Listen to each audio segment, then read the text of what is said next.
दादा आज निवेदन दिलंय, काय निवेदनामध्ये मागण्या केल्या? आज हे निवेदन आम्ही संपूर्ण बारामती आणि बारामती हॉटेल असोसिएशन, बारामती व्यापारी महासंघ आणि बारामतीच्या जनतेच्या वतीने हे आपण निवेदन रानसाहेबांना दिलेलं आहे. परत आपण बुधवारी येऊन त्यांना भेटणार आहे की बारामती असेल किंवा महाराष्ट्रामध्ये LPG गॅस ची खूप मोठी टंचाई इथं आहे आणि बारामतीला कधीच आदरणीय दादांनी साहेबांनी कुठलीही गोष्ट कमी पडू दिली नाही. आणि आता आपल्या इथं गॅसची खूप मोठी अडचण आलेली आहे. मग डोमेस्टिक गॅस असेल किंवा कमर्शियल गॅस असेल, दोन्ही गॅस आपल्याला इथं मिळत नाहीये. मग बारामतीत जे काही एजन्सीज असतील त्यांच्याकडे आता किती स्टॉक शिल्लक आहे, आपण जास्तीत जास्त नागरिकांपर्यंत किंवा जे हॉटेलचे जे मालक आहेत ज्यांचा व्यवसाय त्याच्यावर चालतो अशा लोकांना आपण गॅस देण्याचा एक प्रयत्न करतोय.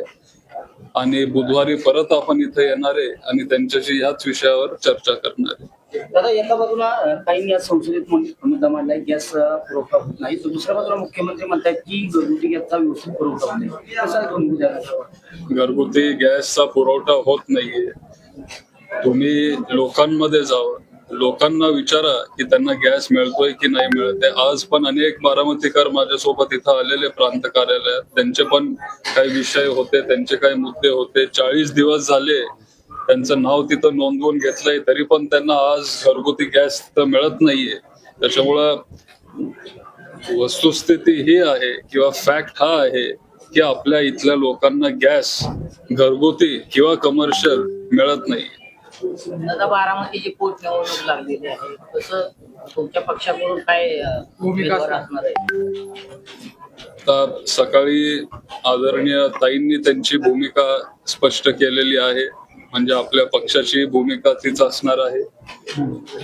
आमच्या सगळ्यांची इच्छा आहे, मग महाविकास आघाडीचे सगळे नेते असतील, साहेब, ताई, मी, आमच्या कुटुंबाची सगळ्यांची इच्छा आहे आणि बारामतीकरांची पण इच्छा आहे की ही बारामतीची जी निवडणूक आहे ती बिनविरोध व्हावी, ती बिनविरोध झाली पाहिजे. आणि आमच्याकडून महाविकास आघाडीकडून बारामतीसाठी कुठलाही उमेदवार तिथं दिला गेला जाणार नाहीये.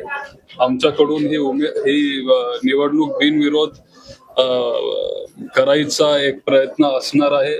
आम्ही कुठलाही उमेदवार इथं देणार नाहीये.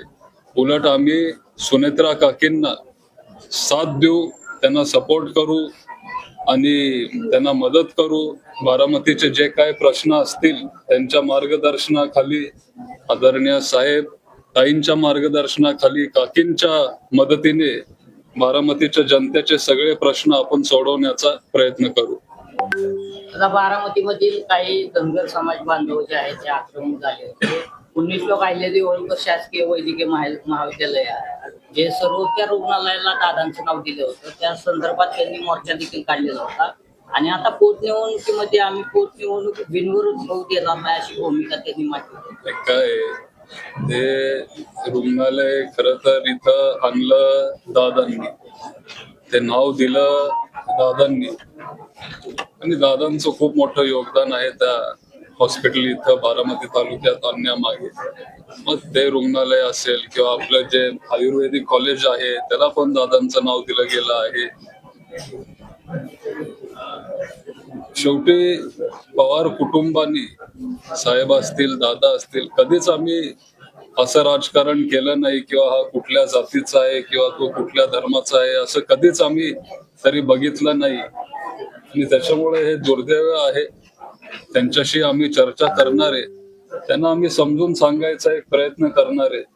हे दादांचे शेवटी तालुक्यावर उपकार आहेत, त्यांनी खूप काय आपल्यासाठी केलं आणि आज ही निवडणूक त्यांच्यासाठी आपण सगळ्यांनी मिळून बिनविरोध करावी आणि हीच खरी त्यांच्यासाठी बारामतीकरांकडून एक छोटीशी श्रद्धांजली असेल असा एक विचार त्यांच्या समोर मांडण्याचा एक प्रयत्न करणार आहे, त्यांना कन्व्हिन्स करण्याचा एक प्रयत्न करणार आहे.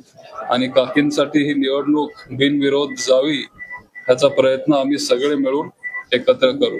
त्यांनी भूमिका मांडली आहे की असं म्हणाला की आम्ही काकींच्या मार्गदर्शनाखाली काम करू, साहेबांच्या मार्गदर्शन. राष्ट्रवादीचे विलीनीकरणाचं काय झालं या संदर्भात? या निमित्तानं पुन्हा एकदा चर्चा सुरू झाली का? दोन सीट आहेत आणि ते काय पुढे चालू आहे? नाही, आता काय आहे की त्या चर्चेत मी नव्हतो, त्याच्यामुळं काय झालं किंवा इथून पुढं काय होणार आहे मला तर सांगता येणार नाही. जे आपले सगळे वरिष्ठ नेते आहेत किंवा जे पक्षाचे ज्येष्ठ नेते आहेत ते तुम्हाला या गोष्टीवर, या मुद्द्यावर सांगू शकतील. पण आज सुनेत्रा काकी हे आपल्या महाराष्ट्र राज्याचे उपमुख्यमंत्री आहेत. एक कार्यकर्ता म्हणून, एक नागरिक म्हणून, एक पुतण्या म्हणून मी त्यांच्याकडे जाऊ शकतो आणि जर लोकांचे काही प्रश्न असतील किंवा लोकांची काही कामं असतील तर मला एक विश्वास आहे की ते कामं 100% मार्गी लावतील आणि ते लोकांच्या फायद्यासाठी ती कामं करतील. जी पोटनिवडणूक आता तुम्ही बिनविरोधसाठी आता जी बोललाय, ज्या कार्यकर्त्यांनी विरोध केलाय त्यांनी असं म्हटलंय की जर शासनाने तो 2 मार्च रोजी जो GR काढलाय तो GR जोपर्यंत रद्द होत नाही तोपर्यंत ही निवडणूक आम्ही बिनविरोध होऊ देणार नाही. या संदर्भात सुनेत्रा पवारांनी भूमिका मांडावी असं देखील त्यांनी म्हटलंय.